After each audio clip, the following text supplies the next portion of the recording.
Welcome to PM Ready, your guide to becoming PMP certified. This lesson is the course introduction. Hello, my name is Eric Isom, and I'm your instructor for this course, which is designed to prepare you to pass the PMP exam. I have over 30 years of professional experience. I started out in software development and then moved into management, including project management, as well as operations and service management. I've also spent a few of those years on courseware development and training, especially for Fortune 500 companies. Over the years, I've worked with small, medium, and large companies, as well as public, private, and government organizations. I believe in the power of education to transform lives, which is why I'm so passionate about learning and teaching. And that's plenty about me. Let's get started with this course. This lesson includes a course overview, including the objectives for this course, the learning approach, an outline of what you can expect throughout this course, also mention of the final exam and course completion certificate, as well as the exam simulator that goes along with this course. We'll also be going over the PMP requirements, including the qualifications you need, the costs, and the benefits of becoming PMP certified. I'll also provide you with my recommended steps to follow in order to best become PMP certified. A well-designed course should have clearly defined and measured course objectives. Here are the course objectives for PM Ready. By the end of this course, you should be able to demonstrate understanding of generally accepted best practices of project management, as defined in the PMBOK guide, as well as some other sources. You should be able to select the best use of generally accepted best practices of project management in various situations, such as in the situational questions on the PMP exam. You should be able to demonstrate familiarity with the vocabulary and processes of the PMBOK guide and the standard of project management from PMI. And finally, you should be able to analyze ethical situations and select the best course of action based on PMI's Code of Ethics and Professional Conduct. At the end of this course, there will be a 20-minute final exam, which will assess these course objectives and whether or not you have obtained these objectives. Passing this final exam will provide you with a course certificate, which you will need for your PMP application. But don't worry, this final exam is not meant to test whether or not you're ready for the PMP exam, but simply whether or not you've taken this course. The practice exams in the exam simulator that are included with this course will come after this exam and will provide you all of the practice that you need to pass the exam, including a guarantee that you'll pass. Many of you will already have a copy of the PMBOK guide, and you will have noticed that it is a rather process-oriented reference manual, which focuses on teaching you the various processes of project management and how these processes fit together into the process map. This course, rather than being process-oriented, is more results-oriented. It focuses on the results of the different processes involved in project management and how to get them. You may have heard of the term inputs, tools, techniques, and outputs. Many people are very concerned about trying to memorize these. In this results-oriented approach, we focus on the results or outputs of these processes, and then on the tools and techniques that can be used to create these outputs, and then on the inputs needed for these tools and techniques. This approach provides a much easier way to understand these processes and how they work together so that you can focus on understanding project management rather than trying to memorize all of the different inputs, outputs, tools, and techniques and processes and so on. Because memorizing all of this would be overwhelming, but understanding it makes it much simpler. In addition, this course approaches these processes in a natural life cycle order, rather than going by knowledge area as is in the PMBOK guide. This will help you to remember these processes because they are presented in the order in which you would naturally use them in managing a project.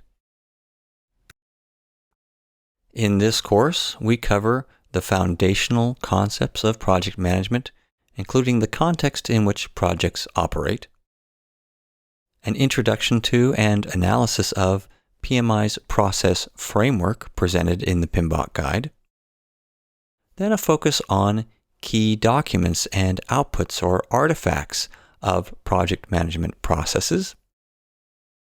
We then look at these in the context of the different process groups: initiating, planning, executing, monitoring and controlling, and closing. Also, Agile. There's been some concern and question about how much you need to know about Agile in order to pass the PMP exam, particularly since the Agile Practice Guide is now included at the end of the PMBOK guide. This course will cover what you need to know about Agile for the PMP exam. Also, the Code of Ethics and Professional Conduct. Finally, a review of some of this material to help prepare you for and be sharp for the exam. And then a course final exam and course certificate. After the course, you can spend some time on the practice exams to make sure you're ready for the actual PMP exam.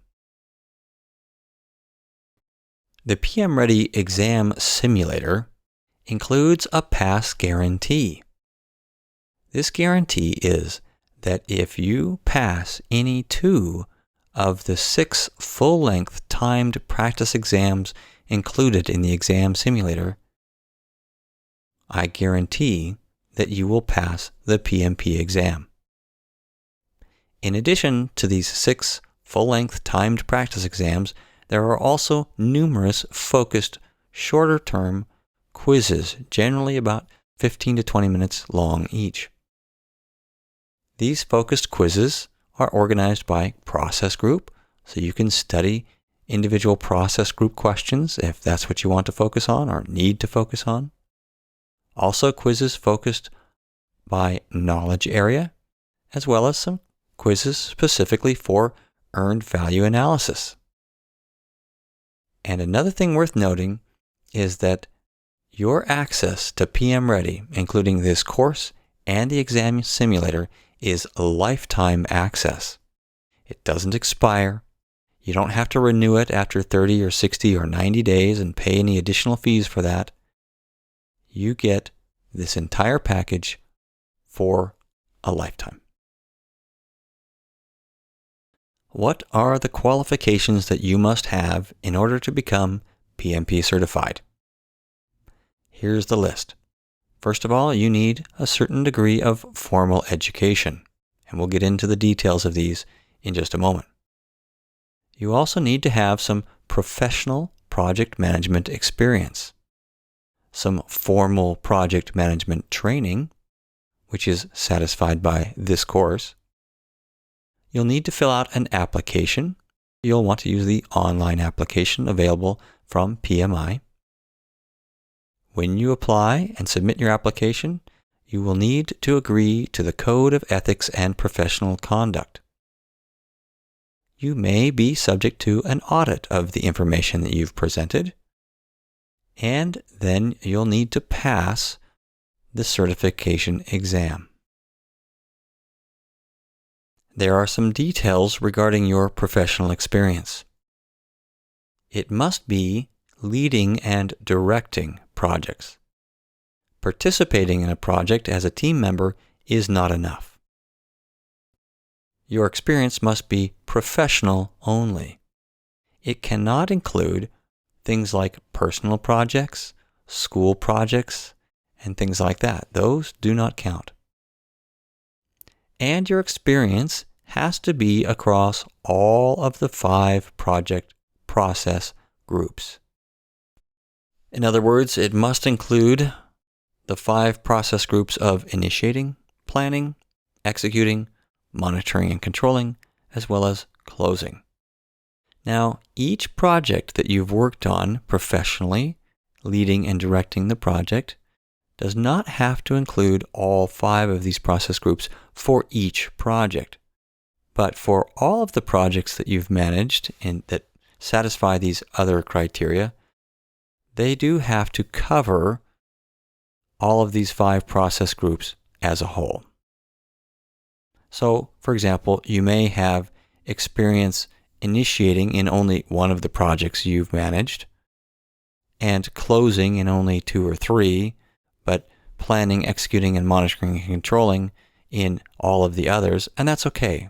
It's okay that you haven't covered initiating in all of your projects or closing in all of your projects, as long as you have experience professionally in each of these 5 process groups. If you have a bachelor's degree or global equivalent, then you need to have 4,500 hours of leading and directing projects.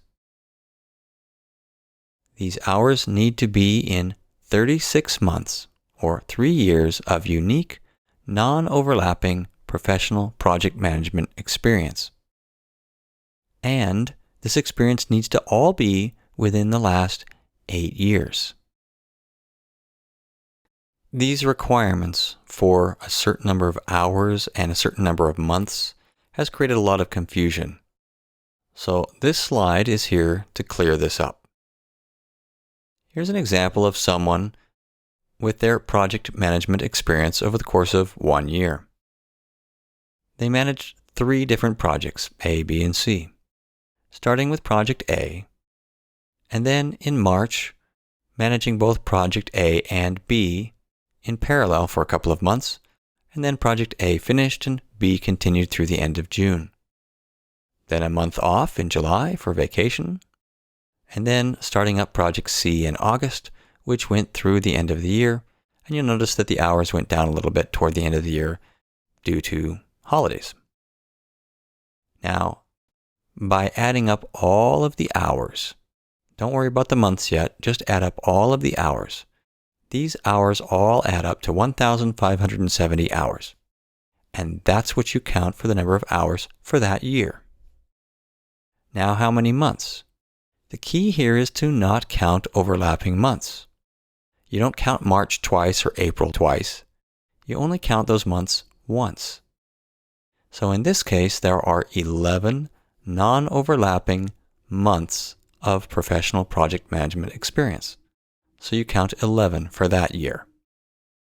Remember that this has to be professional experience leading and directing projects. And you should limit yourself to about 40 hours per week when you're counting your hours.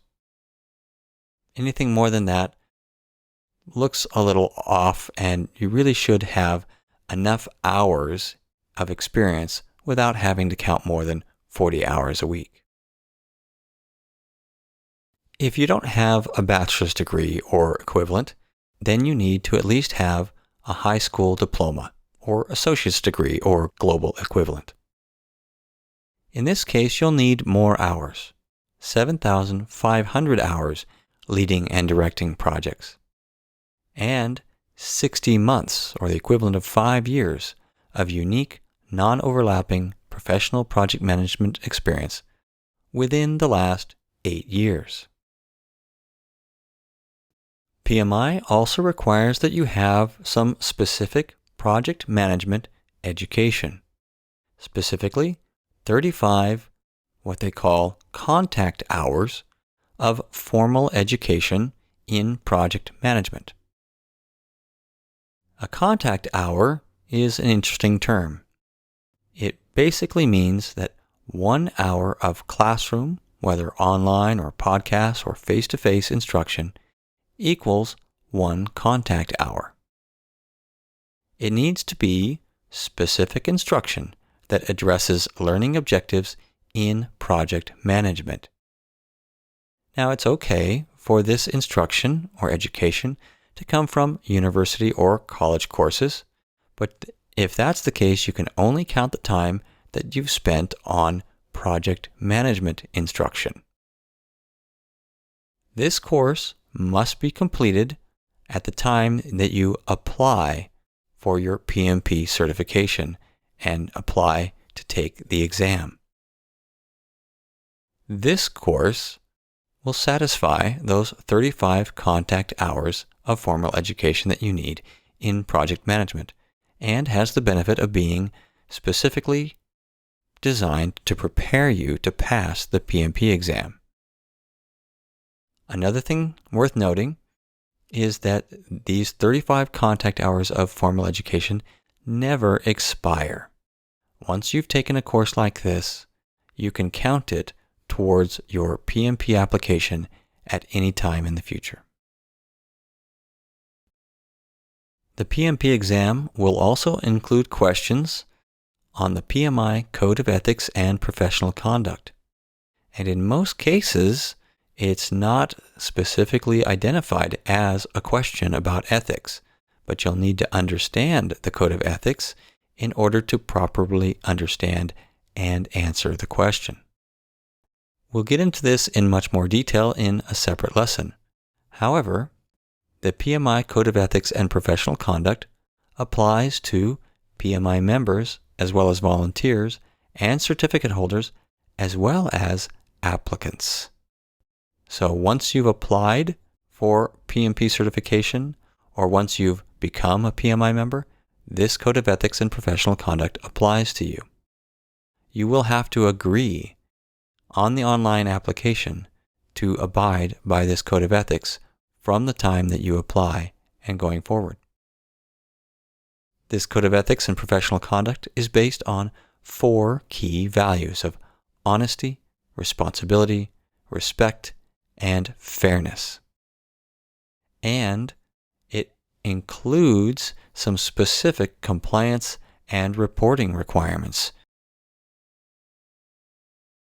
Some of the benefits of PMP certification include for you as a PMP certificate holder, on average, you'll get a 23% higher salary than those without PMP certification. This is based on the latest Earning Power survey from the Project Management Institute in their 10th edition of the Project Management Salary Survey. You'll also, of course, by having PMP after your name, you'll gain credibility. It will help to satisfy job requirements for jobs that you want to apply for that require PMP certification. And it will add to your expertise and ability to effectively manage projects.